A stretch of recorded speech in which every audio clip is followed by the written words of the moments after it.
ایک دن محمد گم ہوئے. بھائی سننا خدا کی قسم. اور یہ چھوٹا تھا واقعہ, میں واقعات بیان کرنے کا عادی نہیں ہوں, لیکن جب واقعہ آ گیا ہے نا تو سنتے جاؤ, اور یہ واقعہ تمہیں بہت کام دے گا. ایک دن ایسا ہوا مکے میں کہ نبی گم ہو گئے. اچھا بھائی سنو گے؟ دیکھو اس زمانے میں جب رسول گم ہوئے تھے تو مشرکوں نے سازش کی تھی کہ اگر محمد اکیلے مل جائیں انہیں قتل کر دو. ٹھیک, ابو طالب نے رسول کے ساتھ رہنا شروع کیا 24 گھنٹے. ایک دن ایسا ہوا کہ ابو طالب گھر میں رہ گئے, رسول باہر چلے گئے اور رسول گم ہو گئے. دوڑے ہوئے لوگ آئے اور کہا ابو طالب تمہارا بھتیجا گم ہو گیا ہے. بس یہ سننا تھا. بھائی سننا, یہ واقعہ تمہیں ہدیہ کر رہا ہوں اور کہیں لے جاؤں گا, آرام سے اس واقعے کو سن لینا. ابو طالب تمہارا بھتیجا گم ہو گیا. بس یہ سننا تھا کہ سارے بنی ہاشم کے جوانوں کو بلایا, اور بلانے کے بعد کہا اپنی تلواریں لاؤ. بنی ہاشم کے جوان تلواریں لائے. کہا دیکھو اپنی آستینوں میں چھپا لو ان تلواروں کو.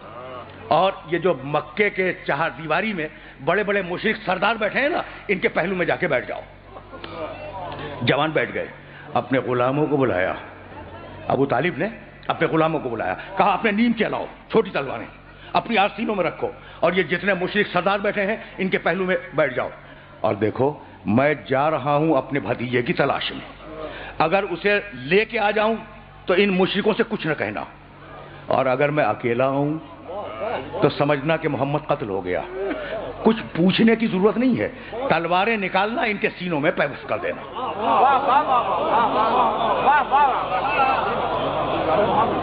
کن کے سینوں میں؟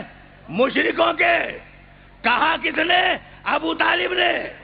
ابو طالب نے کہا مشرکوں کے سینوں میں تلواروں کو پیوست کر دینا, یعنی ابو طالب اور ہے, مشرک اور ہے. پہنچ رہی ہے نا بات؟ اب ظاہر کے واقعہ بیان کروں گا اور پھر واپس جاؤں گا مقام محمد کی طرف, لیکن جملے سنتے جاؤ. یہ جملے بہت کام آئیں گے. سارے جوان بیٹھ گئے, سارے غلام بیٹھ گئے.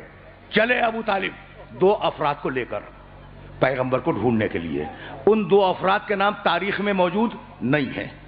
دیکھو بڑا بیدار مجمع میرے سامنے ہے, اور میں نے عرض کیا نا میں واقعات نہیں بیان کرتا. اب جو واقعہ بیان کر رہا ہوں اس کے ڈیٹیل سن لو. تاریخ میں ان 2 افراد کے نام نہیں ہیں. چلے کوہ ابو قبیس کو عبور کیا, داہنے بائیں دیکھتے جا رہے ہیں کہ کہیں محمد نظر آ جائے.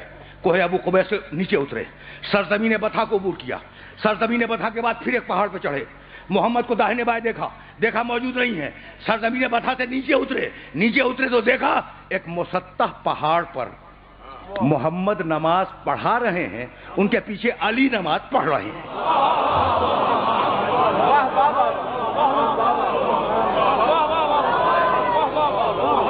سنتے جاؤ, اس لیے کہ نتیجہ نکالوں گا میں, اس واقعے سے نتیجہ نکالوں گا. محمد نماز پڑھا رہے ہیں, علی پیچھے کھڑے ہوئے نماز پڑھ رہے ہیں. اب میں پوچھوں اپنے سارے سننے والوں سے کہ گم تو دونوں ہوئے تھے, محمد بھی گم ہوئے, علی بھی گم ہوئے, لیکن ابو طالب علی کی تلاش میں نہیں گئے.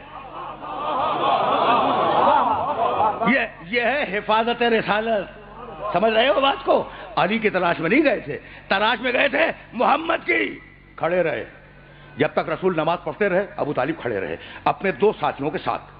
ادھر رسول کی نماز تمام ہوئی اور ادھر ابو طالب دوڑتے ہوئے محمد کے پاس گئے اور ہاتھ تھاما, اور ہاتھ تھامنے کے بعد کہا بھتیجے تو جانتا ہے کہ اگر آج تو نہ ملتا تو میں مشرکوں کا حشر کیا کرتا؟ کہا چچا نہیں معلوم. کہا روئے زمین کے ایک ایک مشرک کو چن کر ہلاک کر دیتا. سنے جاؤ اس لیے کہ یہ واقعہ تمہیں نتیجہ دے گا. روئے زمین کے, مکے کے نہیں, روئے زمین کے ایک ایک مشرک کو چن کر میں ہلاک کر دیتا. ابھی ابو طالب اور رسول کی باتیں ہو رہی ہیں. اچھا چھوٹا بچہ بھی تو ساتھ ہے نا علی. وہ جو 2 افراد گئے تھے انہوں نے علی کو اپنے قریب بلا لیا. دیکھو تم اپنے شہر میں بھی جب کسی چھوٹے بچے سے بات کرتے ہو تو اس کے لیول پہ اتر کے بات کرتے ہو, ہے نا؟ بچوں سے بچوں جیسی بات ہے. اب انہوں نے علی کو بچہ سمجھا, کہا میاں ذرا قریب آنا. علی قریب آ گئے. کہا یہ تم کیا کر رہے تھے؟ رسول کے پیچھے نماز پڑھ رہے تھے نا. کہا علی یہ تم کیا کر رہے تھے؟ جانتے ہو بچے نے جواب کیا دیا؟ کہنے لگا, بچہ کہنے لگا میں وہ کر رہا تھا جو میرا رسول کر رہا تھا. میں وہ کر رہا تھا، میں وہ کر رہا تھا جو میرا رسول کر رہا تھا۔ کہا تمہارا رسول کیا کر رہا تھا؟ کہا اللہ کی نماز پڑھ رہا تھا، میرا رسول اللہ کی نماز پڑھ رہا تھا۔ تو ایک مرتبہ شوخی میں، بچوں جیسی باتیں، شوخی میں علی سے کہنے لگے کہ تم نے نماز پڑھنے کے لیے، اللہ کی نماز پڑھنے کے لیے اپنے باپ ابو طالب سے اجازت لے لی تھی؟ تم نے نماز پڑھنے کے لیے اللہ کی اپنے باپ ابو طالب سے اجازت لے لی تھی؟ بس جیسے ہی سوال ختم ہوا بچے نے جواب دیا کہ اللہ نے مجھے پیدا کرنے کے لیے کیا میرے باپ ابو طالب سے اجازت لی تھی؟ بس سننا بھائی، سنتے جاؤ۔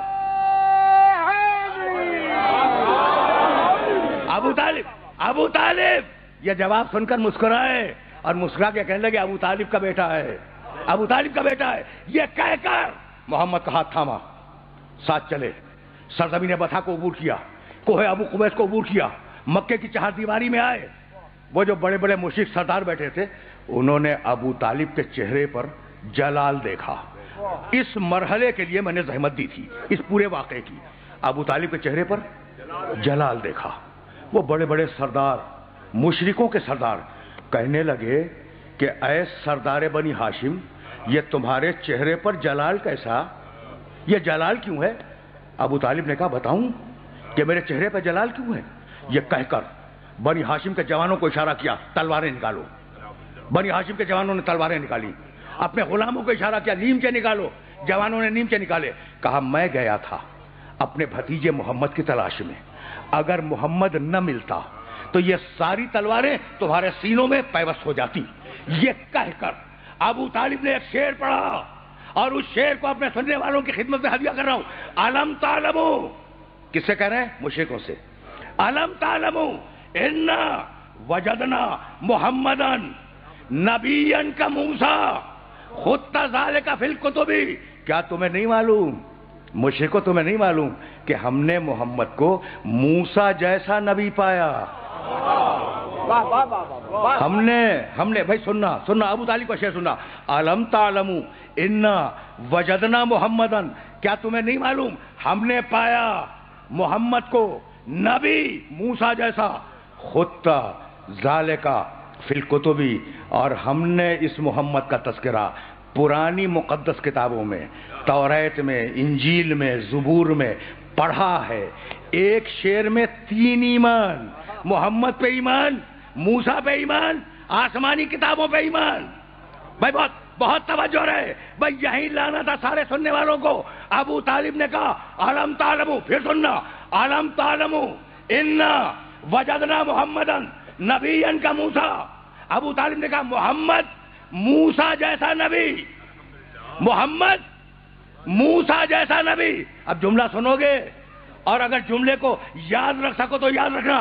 ابو طالب نے اپنے شعر میں کہا محمد موسیٰ جیسا، اور سورہ مزمل میں قرآن نے کہا انا ارسلنا الیکم رسولا شاہدا علیکم کما ارسلنا الی فرعون رسولا۔ قرآن میں آیت بنی محمد موسیٰ جیسا، تو ابو طالب نے پہلے کہا، قرآن نے وہی جملہ بعد میں کہا۔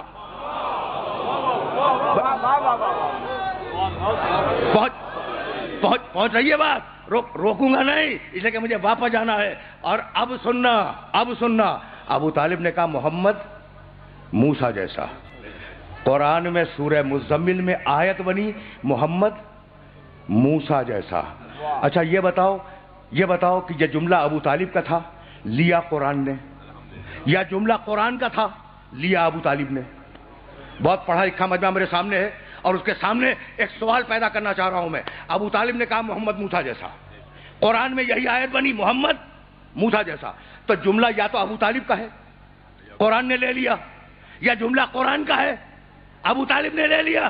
تو یہ جملہ ابو طالب کا تو ہو نہیں سکتا جسے قرآن لے لے، تو مسلمان یہی کہے گا کہ بھئی جملہ قرآن کا تھا، لے لیا ابو طالب نے۔